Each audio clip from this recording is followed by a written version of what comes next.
How's it going, everybody? Welcome back to another edition of the Go Forward Show, streaming for you from NRB here in beautiful Nashville, Tennessee. And we have another author for you. Beth Caulfield is with Abundance Books, and she is here promoting Conceivable, the ministry behind the movie, behind the scenes. All right, let's go. I'm intrigued already. So tell me a little bit about yourself and tell me about the book. Sounds great. Thank you, Dylan, and thank you for having me on. Of course. It's wonderful to be here in furthering the Christian life and ministry, which is what I'm called to. Let's go. So I am a pastor turned author and filmmaker. Wow, I love it. And Okay. I am in the Global Methodist Church with an appointment specifically to filmmaking. Interesting. I'm called to not only make the films, but to encourage people with gifts in the arts and to encourage the church to encourage them. Yeah, okay.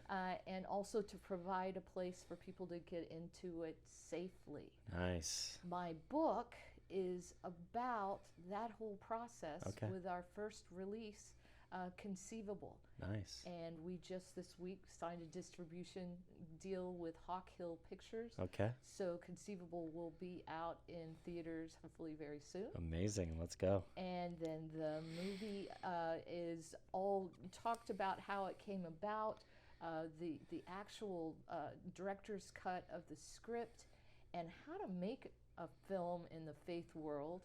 All are what's included in the book. I love it. That's so cool. The book tells the story of how we made a movie about a surprise pregnancy in 40s. That's and cool. It is based on true story. It's mine and my husband's Wow. and our families. Okay. When I was in my mid-40s, kids almost grown, thinking about that next stage in life, going back to seminary, got to do some ministry. Yeah, relax. And surprise, right? And it's God has not other plans, uncommon. right? God has other plans. But what many people don't know, Dylan, is how difficult it is for women and families to make a choice for life. Sure, yeah. Most today do choose to abort. Wow. And that surprises people, right? You think, wait Well, a minute, you you know about kids. Totally. It's very interesting. We had a surprise 40-year-old pregnancy as well in my family. So our first daughter, we actually had trouble conceiving in our 20s. We had to go to a fertilization specialist. We didn't do IVF, but we did what was called IUI without the medication, and found out that I was a contributor to the problem, and ended up with a kind of a radical diet for 60 days that got my numbers up, and also that non-invasive, non-pharmaceutical intervention ended up working out for us with my first daughter. But then my second daughter came the minute my wife stopped started ovulating after our first daughter, after she was breastfeeding, and then my son when we were 42 and 41 years old. My wife thought she was going into menopause, and then she found out she was pregnant. That's it. So it was pretty wild. I don't think we ever, thought of termination, of course, but like I think we definitely, she was distraught. I was like, whatever, kind of fun, but she was definitely not like a happy camper at first. Well, you know what? We just made a movie about you. Wow, so cool. And that's the point, is showing the challenges that, when women go into shock, their hormones are running wild. Yeah. Right? And in today's world, you get nudges from the medical community who have all kinds of malpractice concerns and everything else. You get nudges from them. Oh, the geriatric pregnancy and all the pregnancy, all those things are brought up, as well as we live in a world, including within the church, where there are a lot of divides on this issue. Wow. And I can't give away the story. Sure, of course. But the story does show a lot there that people might be surprised at. Totally.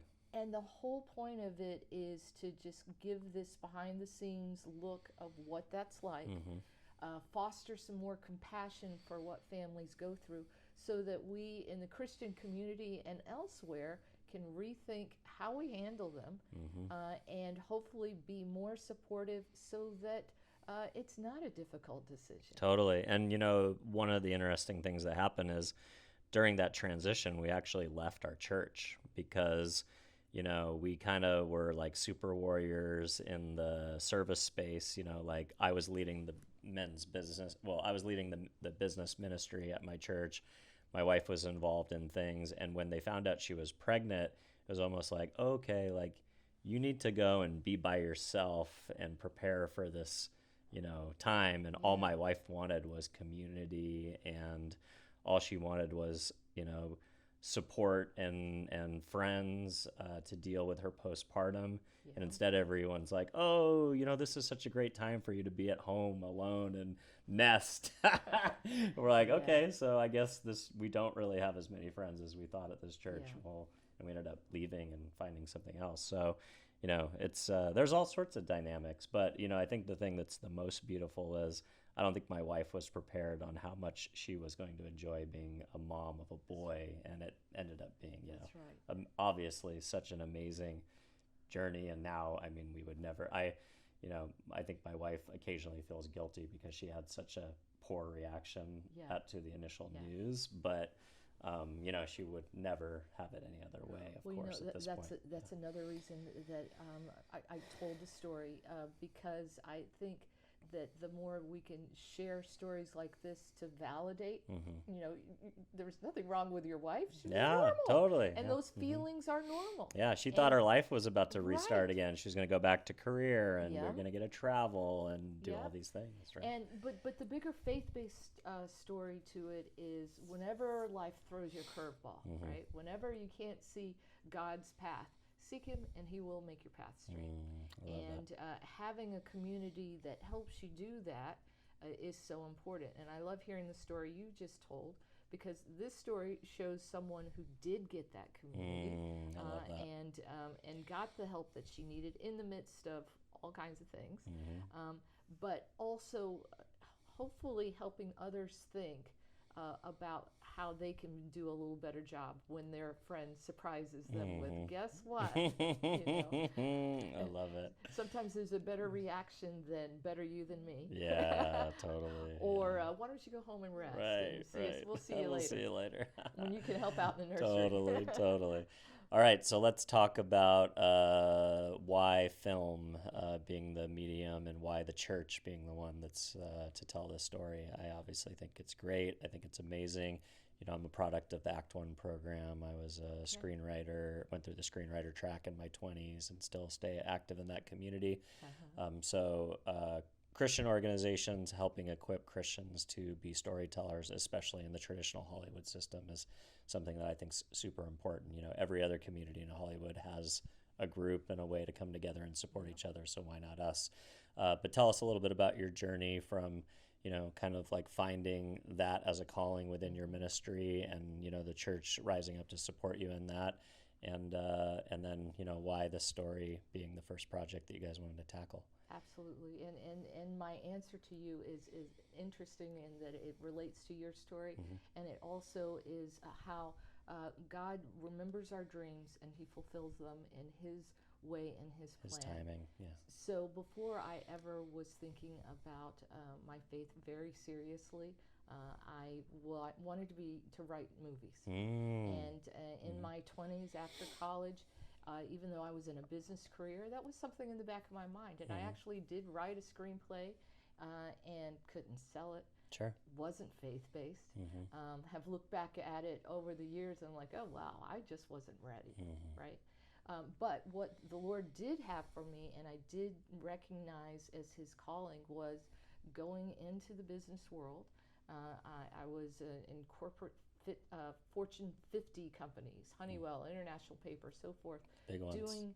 Doing human resources, employee relations specifically, where God was honing my storytelling skills, both in that I was doing employee relations and so learning to listen to other people's stories and then how to convey them in a way to help them with their careers, as well as understanding our corporate story and telling others, right? So I was doing that and recognizing this this love of working with people and being really a pastor, but I didn't see it as that at the time. But through events in our lives, we became closer to the Lord. And as we were raising our family, I experienced a call into the pulpit. And I wound up back in a seminary and ordained in in the Global Methodist Church, and have worked in the local church as well as on a bishop's staff, telling the greatest story ever told. Of course. And I see each stage of my life as building on the next to do a better job in ultimately glorifying the Lord. Love it. And so I began telling the greatest story ever told. Got involved in the structuring of the church. We split off from the United Methodist Church. The Global Methodist Church was involved in helping communicate the story of why we were doing that. And then as that took off, and I wrote a book about that experience as well. It's called People Throw Rocks at Things That Shine, a very candid look at behind the scenes of not only my ministry development, but that of a denomination and traditional Christian theology. But then took some time to just take a break and started writing for fun. And the story that came back to me was my pregnancy story. I love that. And thought at first I'll just write it as a book, but it just kept coming back to me as a movie, right? And I was like, well, it's been years since I've done any screenwriting. So I went back to my alma mater and took an undergraduate advanced screenwriting class. Amazing. At University of Pennsylvania. So cool. And what's really neat is here I am, telling a faith-based story about a very divided issue in the country. And in fact, this was in 2023, just after they overturned Roe versus Wade. So I go into my secular school and determined to not get into a political argument over all this stuff. Yeah, and but not as you know, in screenwriting classes, it's basically a writer's room, and you share your ideas every single day. And God used that experience. So I walked in, and the first thing I saw was that at that time, the granddaughter of the president of the country, Maisie Biden, was in the class. And God laughed on the other side too. My professor is first cousins with Kellyanne Conway. Wow. On the other side of the political spectrum. Wild. So when I saw that, I'm like, what am I doing? But as I boldly shared who I was and what the story was about, it all came together. So Maisie good. Biden was the first person to play the actress in this. Wild. And the class not only embraced me, they gave me an award as best student.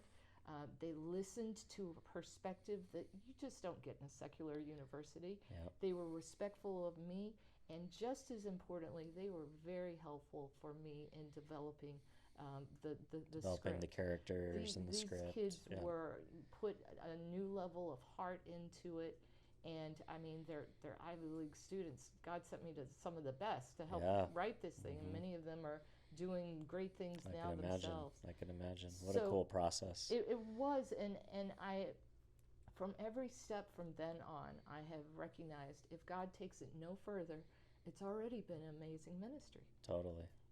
And so, where I sit now with the book and the movie coming out, and we're just waiting to see what God's doing next. I know that amazing. there's more.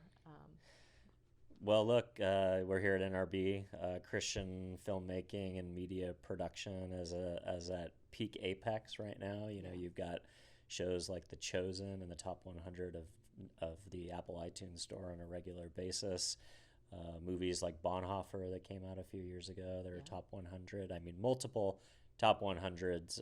Christian films see it in the top 100 constantly now, probably because of the power of the church and direct-to-consumer methodologies of distribution and being able to activate around grassroots and the walls falling for gatekeeping. But also technology has gone through such a revolution, from film to digital, then from the idea of special effects and, you know, editing software going from Avid Base to Final Cut Pro.